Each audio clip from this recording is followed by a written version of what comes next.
me with UTVUnderground.com. We're here in Ensenada, Baja, California at the 2013 Baja 1000. This is a special Baja 1000 for UTVs, being that there's 19 lined up, making this the third largest class to enter the Baja 1000 this year.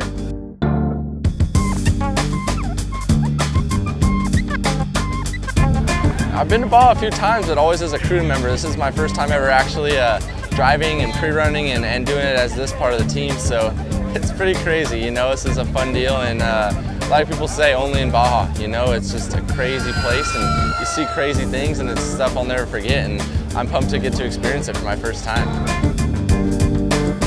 This is a loop race this year, but it's probably one of the longest loop races in Baja history. So lots of different sections. The Baja 1000 is the toughest off-road race in the world for a reason. It's long, the logistics are daunting. Getting fuel at the right times and getting the drivers to the right driver's changes is difficult. But the terrain down here it goes from steep hills to pine trees to the beach to igloo ice chest sized rocks to deep, deep, deep silt. And this isn't racing in the US. This is Baja, and it's the real deal. The rumors are that it's going to be brutal. The rumors are that we're not going to finish in the time limit. But hey, we're going to go out there and give it our best shot to break those rumors and make it happen, prove these people wrong.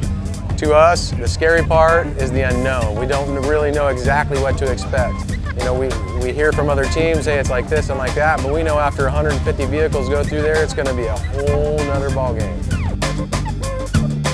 I think the most challenging part of it will be just keeping things together. No matter how good and how much you prep, 1,000 miles is a long ways, you know, and it's rough, and there's going to be a lot of silt. Conserving the car and making sure it lasts will be probably the most challenging thing. We're not here to win, we're here to finish. And with that mindset, there's a smile on everybody in our crew's face. You know, it's such a good time down here. This category, this class is growing up. You know, every race we have more and more, so it's cool to be here, to be part of this. I'm Scott McFarland, and I am excited to be at the Baja 1000. We're starting out here in Ensenada, Mexico today. We're on a 900-mile run over some really tough terrain. We've been out doing some pre-running. This is going to be a tough, tough Baja 1000 this year. So we got a long day ahead, man. We've been working the 500. It wasn't ready, so we raced just a bit. But today, we really put so many hours in the car, changed so many things, so we plan to do it. We must. We have a job to do, and that's what we came here to do. I'm totally focused on bringing this car to Matt in one piece, ready to roll. We're not in it for the points or anything. We're just going to try to finish. You know, if we get down to the last 300 miles or something, and there's some sort of race, then we'll race. This is the biggest race I've ever been in, and to do the Baja 1000, to start off and break me in Baja with the 1000 is pretty serious for us. You ready for this? Oh, dude, I'm so excited. Me too. It's 11 a.m., start line of the Baja 1000. UTVs are staged and taking off in intervals of 1 minute. Cognito Motorsports is behind us right now, about to fire off into turn 1 and head 1,000 miles into Baja.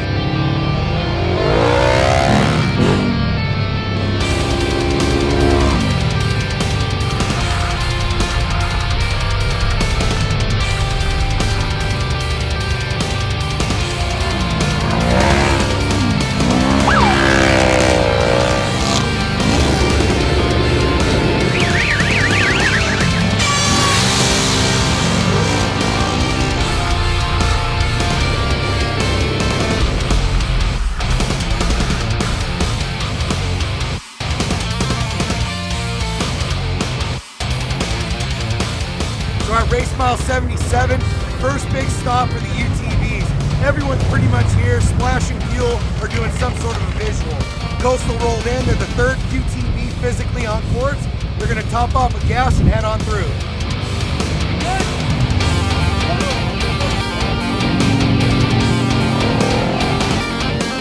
Mark, you just had a bunch of dirt packed in the one half of the wheel, so I think you just might have been out of balance real bad. We got hit by Oh, 10-4. So car looks good. Did a couple adjustments, and he's on the road now, so we're rolling.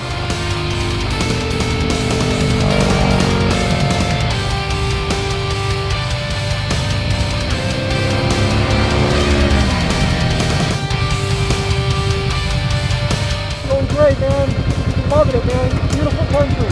We're good. Just take a nice steady pace. Got a long way to go.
So it's about 5 p.m. We're at race mile 220 just outside San Felipe on the famous Zoo Road crossing.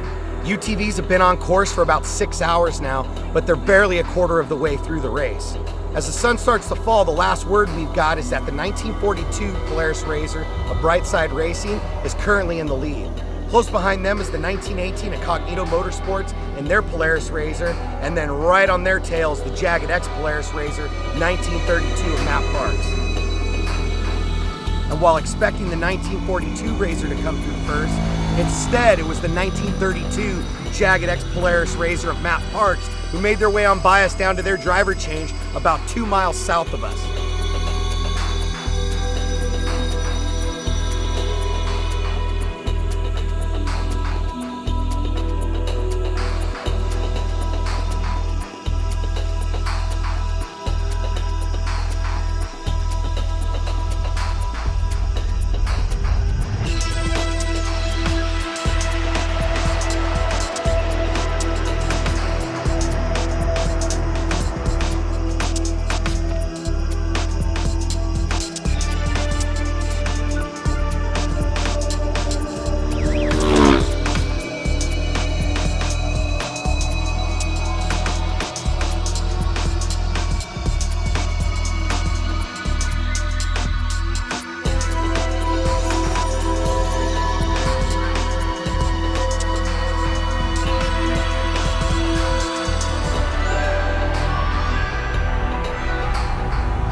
So it's 11 a.m. Saturday, exactly 24 hours into the UTV race.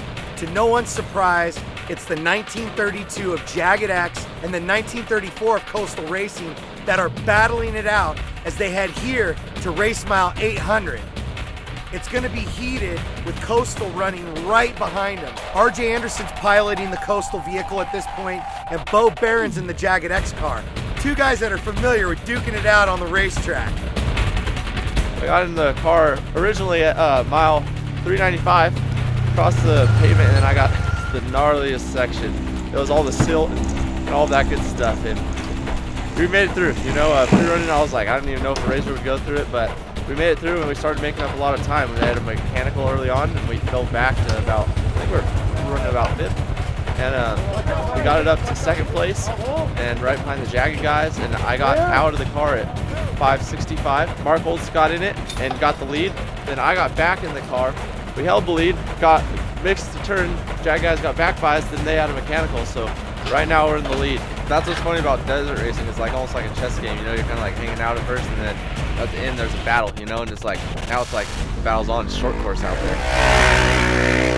Pretty awesome. This is his first time in a desert car. You know, really anytime he's really running the dust, he gets a little bit in the works car, but this is the first time he had anybody talking to him. And when we first get in the car, it was the middle of the night, and he was probably running works pace, so I slowed him down a little bit. He got in his groove, and you know, we had a bunch of fun driving down on the beach. It was good. Yeah, car's super strong. She's held up really well. This last section, we were just kind of pacing ourselves. We knew we still had over 100 to go, and Bo was putting the heat on us and closed our 20-minute gap. So then we started pushing her a little bit harder, and you know, he ended up getting bit. Hopefully we can make it to the finish in one piece.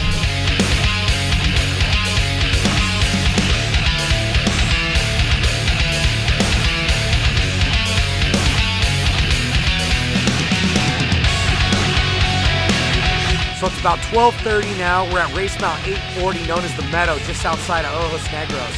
The race is charging hard to the finish. Coastal put some time on Jagged X after Bo Barron lost a belt back around race mile 778. So Coastal and Scott Kiger have been able to put some time on him. It's a heated race, coming all the way down to the final miles and the final minutes of the Baja 1000.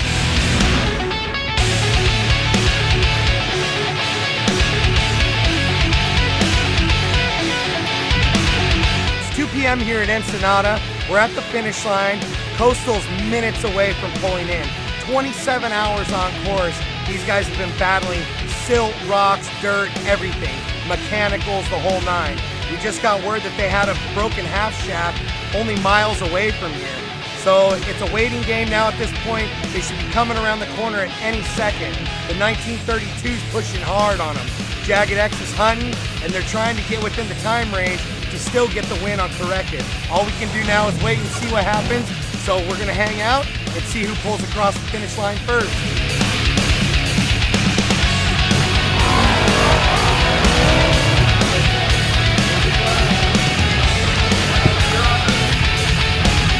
Like, it's one of the things when you're a little kid, you got your first bicycle, you didn't really think it was real, right? I think I'm in the same boat. Maybe a little sleep and something to drink, I'll absorb it all. But right now, it's just an unbelievable experience. From the time we came across the border, you know, a week ago to today, it's just unbelievable. I mean, the people and how many different aspects of the race there is. I mean, a lot of times you get on a short course or whatever it is, and you know the people are around you.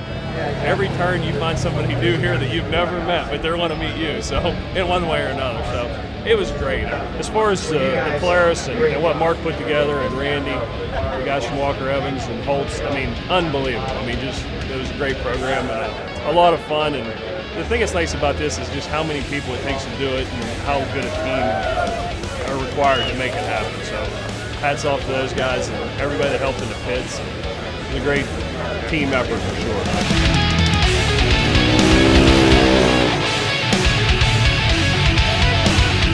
So we're on the podium at the 2013 Baja 1000. Coastal Racing came in first and took the winning, but it's the 1932 of Matt Parks and the Jagged X Polaris Razor that clinches the 2013 Pro UTV Championship. We got to give it up huge to both of these race teams. They put in work for over 24 hours to finish one of the most grueling races ever held in Baja. Congratulations, guys, and we can't wait for a solid 2014 race season. I'm so stoked. I can't tell you how excited we are as a team. Team Polaris, Jagged X, all the drivers, co-drivers that have helped us throughout the season. I mean, it's a big deal. Really, really important. We started off third to last, and I got in the car, basically third on the road, and I gave it to Bo, and first on the road, and he and RJ battled all the way to the finish. It was awesome. It was absolutely fantastic. And UTVs put on a great show for everybody here in Ensenada and showed kind of the world what UTVs can do. It's really a great thing.